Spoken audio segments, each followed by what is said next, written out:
नमस्कार, आप देख रहे हैं न्यूज़ वन इंडिया। मैं हूं आपके साथ दीपिका ओझा। चलिए खबरों की शुरुआत करते हैं। बुलेटिन की शुरुआत करेंगे हम बड़ी खबर के साथ। आपको बता दें कि हॉस्पिटल विस्तार का शुभारंभ करेंगे मुख्यमंत्री योगी आदित्यनाथ। निजी अस्पताल के उद्घाटन समारोह में शिरकत करेंगे सीएम योगी आदित्यनाथ। और साथ ही साथ आपको बताते चले कि 300 बेड का निजी अस्पताल जिसका शुभारंभ मुख्यमंत्री योगी आदित्यनाथ की ओर से किया जाएगा। इस कार्यक्रम में डिप्टी सीएम ब्रजेश पाठक भी मौजूद रहेंगे।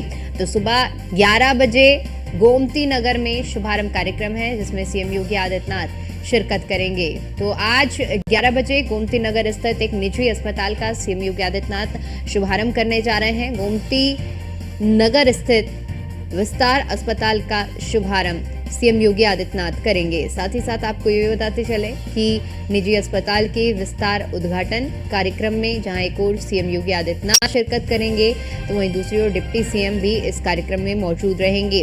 300 बेड का ये निजी अस्पताल होगा और ऐसे में इस अस्पताल का उद्घाटन करने के लिए सीएम योगी आदित्यनाथ पहुंचेंगे। खासियत इस अस्पताल की कि 300 बेड का ये अस्पताल है। और साथ ही साथ आपको बताते चले कि डिप्टी सीएम ब्रजेश पाठक भी इस कार्यक्रम में मौजूद रहेंगे, शुभारंभ में मौजूद रहेंगे। तो आज सुबह 11 बजे गोमती नगर में कार्यक्रम आयोजित किए जाना है और इस कार्यक्रम का हिस्सा डिप्टी सीएम भी रहेंगे और उद्घाटन जो कि सीएम योगी आदित्यनाथ के हाथों होने वाला है।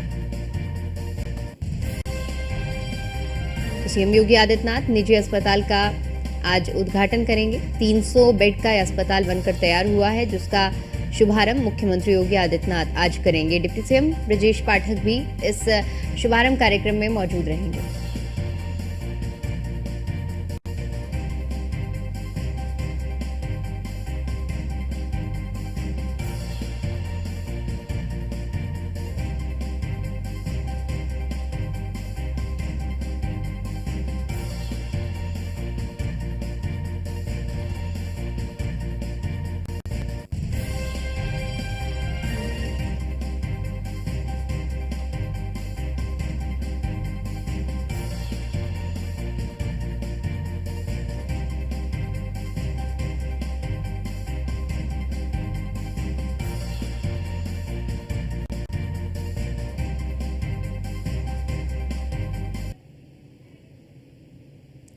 तो आज सीएम योगी आदित्यनाथ हॉस्पिटल विस्तार का शुभारंभ करने वाले हैं। इसी पर ज्यादा जानकारी के साथ हमारे संवाददाता अश्विनी द्विवेदी हमारे साथ लाइव जुड़ चुके हैं।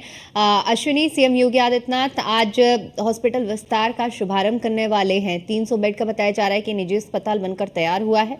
क्या कुछ कार्यक्रम रहेगा? बिल्कुल, मुख्यमंत्री योगी आदित्यनाथ एक निजी अस्पताल के आज उद्घाटन समारोह में शामिल होंगे। 300 बेड का ये निजी अस्पताल होगा।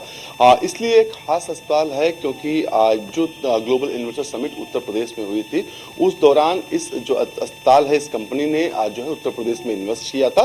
तो निश्चित तौर पर आज प्रारंभ होने जा रहा है जिसको प्रोत्साहित करने के लिए मुख्यमंत्री योगी आदित्यनाथ इस कार्यक्रम में पहुंचेंगे क्योंकि निजी सेक्टर्स को मजबूत करने के लिए मुख्यमंत्री लगातार काम कर रहे हैं। उत्तर प्रदेश सरकार का मानना जितना निजी सेक्टर मजबूत होगा उत्तर प्रदेश में रोजगार के साधन उतने उपलब्ध होंगे।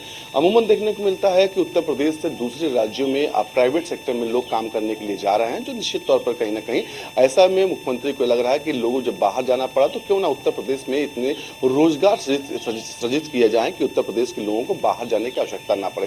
तो निश्चित तौर पर आज का जो कार्यक्रम बेहद ही महत्वपूर्ण है क्योंकि 300 बेड का एक निजी अस्पताल बनकर तैयार हो गया है और उसका शुभारंभ आज मुख्यमंत्री योगी आदित्यनाथ करेंगे। साथ ही साथ उस दौरान उत्तर प्रदेश के उप मुख्यमंत्री और स्वास्थ्य मंत्री ब्रजेश पाठक भी मौजूद रहेंगे।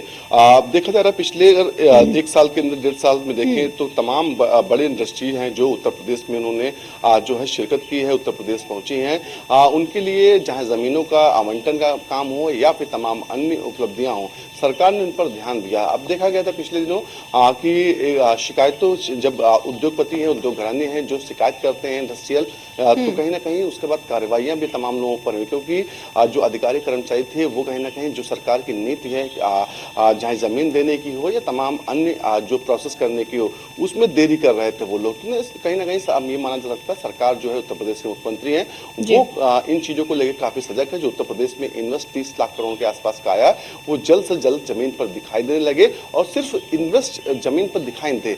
सब उनका मुख्य लक्ष्य है कि उत्तर प्रदेश के लोगों को रोजगार निचले जो जो है स्थानीय तौर पर मिले। साथ ही साथ जब प्रोडक्शन उत्तर प्रदेश में होगा तो कहीं ना कहीं उसका फायदा भी उत्तर प्रदेश के लोगों को मिलेगा। तो उसी के क्रम में ये कहीं ना कहीं जो ग्लोबल इन्वेस्टर समिट के माध्यम से जो निवेश आया था उसी का एक हिस्सा है कि आज जो हॉस्पिटल है उसका उद्घाटन हो जा रहा और मुख्यमंत्री योगी आदित्यनाथ उसमें शामिल होंगे। जी बिल्कुल अश्विनी, जिस तरह से आपने बताया कि ये अस्पताल जो कि इस लिहाज से भी बेहद अहम हो जाता है, इन्वेस्टर समिट के दौरान देखने को मिला था कि निजी सेक्टर्स को कितना बढ़ावा देखने को मिल रहा है। ऐसे में जहां एक और सहूलियत इससे मिलने वाली है, आम जनता के लिए भी ये अस्पताल बेहद सहूलियत बनकर निकलेगा, क्योंकि 300 बेड क्योंकि जिस तरह से बेडों की किल्लत हो जाती थी, लोगों को पर्याप्त मात्रा में नहीं मिल पाता था इलाज, अगर कहीं ऐसी स्थिति होती थी, तो ऐसे में अब निजी सेक्टर में भी कुछ विकल्प लोगों के लिए मौजूद रहेगा। बिल्कुल ये कहना थोड़ा सा गलत होगा कि निजी सेक्टर को बढ़ावा दिया रहा है। निजी सेक्टर को मजबूत उत्तर प्रदेश सरकार कर रही है, क्योंकि बखूबी पता है सरकार को जब निजी सेक्टर मजबूत होगा, चाहे 1 ट्रिलियन इकोनॉमी का जो सपना उत्तर प्रदेश का वो पूरा होगा। साथ ही साथ सबसे महत्वपूर्ण होता है बेरोजगार। अब मान लीजिए 300 बेड का अस्पताल बनकर शुरू हुआ तो उत्तर प्रदेश के और लखनऊ के आसपास के लमसम हजारों लोगों को वहां पर रोजगार मिलेगा और सीधे तौर पर ये रोजगार होगा जिसमें कहीं ना कहीं ना तो आपको घूस देनी पड़ेगी, ना कहीं आपको सिफारिश लगानी पड़ेगी। अमूमन जो लोग हैं उत्तर प्रदेश के, चाहे वो गुजरात हो या फिर महाराष्ट्र हो या फिर दिल्ली हो, तमाम अन्य राज्यों में प्राइवेट सेक्टर्स में जॉब करने के लिए जाते हैं। काफी दूरी होती है घरों से, उनकी रहने खाने तमाम चीजों का जो उनको जो मुश्किलों का सामना करना पड़ता है वो कहीं ना कहीं खत्म करने की कोशिश उत्तर प्रदेश के मुख्यमंत्री कर रहे हैं, क्योंकि सरकारी सेक्टर में सभी को रोजगार देना संभव नहीं है और कहीं ना कहीं प्राइवेट एक सेक्टर है, ऐसी बड़ी इकाई है जहां पर ज्यादा से ज्यादा लोगों को रोजगार दिया जाए। इसके अलावा तीसरा एक और मुख्यमंत्री का काम है, वो ये कर रहे हैं कि जो लोगों को स्वरोजगार के लिए उत्साहित कर रहे हैं, कुटीर उद्योग हैं उनके लिए बढ़ावा दे रहे हैं, उनके लिए लगातार सहायता सरकार की ओर से जा रही है। तो ये कहना थोड़ा सा आसान होगा कि सभी क्षेत्रों में मुख्यमंत्री लगातार चाह रहे हैं कि उत्तर प्रदेश की इकोनॉमिक ग्रोथ करे और इकोनॉमिक के साथ साथ उत्तर प्रदेश के लोग सशक्त बने। जी बिल्कुल अश्विनी, बहुत शुक्रिया आपका हमारे साथ जुड़ने के लिए और जानकारी के लिए।